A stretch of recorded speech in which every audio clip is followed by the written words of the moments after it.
ওগুলো বলে সবে আমাদের। আল্লাহ আল্লাহ আল্লাহ, কান্না কার ভাবে কিনছিলাম, তুমি তো ধুয়ে দিছো।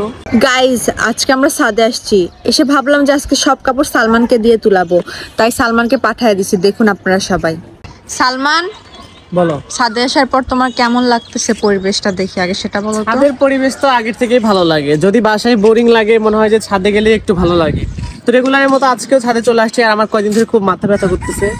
তো বাইরে মানে ছাদে এসে ভালোই লাগতেছে। আচ্ছা ঠিক আছে, ছাদে এসে যখন তোমার ভালোই লাগতেছে, তাহলে একটা কাজ করো। কি কাজ করব? এগুলা ছাদের আমাদের সব কাপড়গুলো তোলো তো। এইটা কেমন কথা সালমান তোমার? আমি প্রতিদিন তুলি, আজকে আমি তুলবো না, আজকে তুমি তুলবো না। আমার মাথা ব্যথা, আমি তুলতে পারবো না। মাথা ব্যথা না, মাথা ব্যথা। মাথা ব্যথাই বলছি। মাথা ব্যথা, মাথা ব্যথা। না, এখন তুমি ছাদের কাপড়গুলো একটু তুমি তুলো, সমস্যা কি? আমাকে বলার কি আছে? তাকে দিয়ে আমার 1 টাকার উপকার হয় না। তুমি তো একজন সুস্থ সবল মোটা মানুষ, তাহলে তুমি তুললে কি সমস্যা? আজকে তুমি তুলবা। না, আমি তুলতে পারবো না। গাইজ, আপনারা দেখবেন। গাইজ, আপনাদের আমি বলি, আমার মাথা অনেক বেশি ব্যথা করতেছে। আর এই মানুষটা কি এমন মানুষ বলেন আপনারা? মাথা ব্যথা করতেছে, এটা মানে মানুষ সেবা করে কারো মাথা ব্যথা করলে, আর সে আমাকে বলতেছে কি, এই দেখুন দেখুন, আপনারা দেখুন দেখুন, এই যে ক্যামেরায় ভাবে, এই যেগুলো সব কাপড় চোপড় সব আমাকে তুলতে বলতেছে। তুমি তুলবা, তুমি তুলবা। তুলতে পারবো না। প্লিজ তোলো না।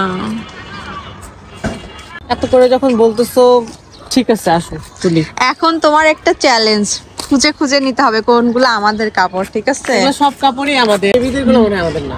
গাইস দেখুন, ওগুলো বলে সবে আমাদের।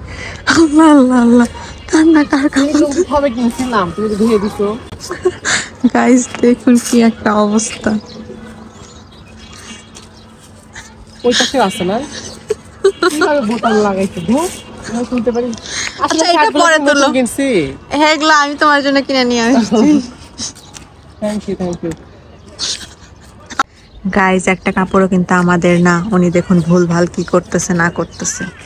প্যান্ট গুলা তো খুব একটা শুকায় নাই, প্যান্ট কি এত তাড়াতাড়ি শুকায়? তুমি যেই দুপুরবেলা কাপড় ধোও, কিন্তু প্যান্ট হালকা ভিজা ভিজা আছে। কিন্তু এই প্যান্ট গুলো তুমি কখন কিনছো আমার জন্য? আমি তো দেখি নাই এই প্যান্ট গুলো, মনে হচ্ছে যে আমি পরি নাই, বা এটা আমার প্যান্ট তো মনে হচ্ছে না যে প্যান্ট আমি পরছি।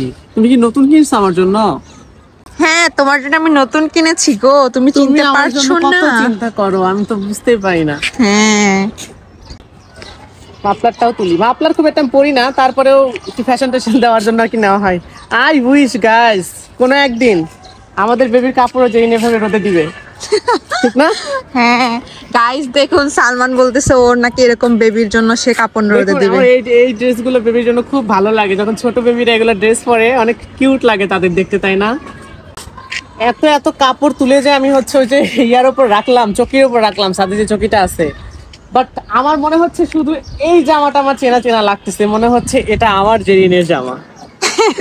আচ্ছা এখন শোনো, মানে আমার ভুটকুর জামা, কিন্তু আর বাকিগুলো আমি চিনতেছি না, মনে হচ্ছে না যেগুলো তোমার জামা। শোনো, এখন আমি একটা কথা বলি, শোনো আমার কথাটা শোনো।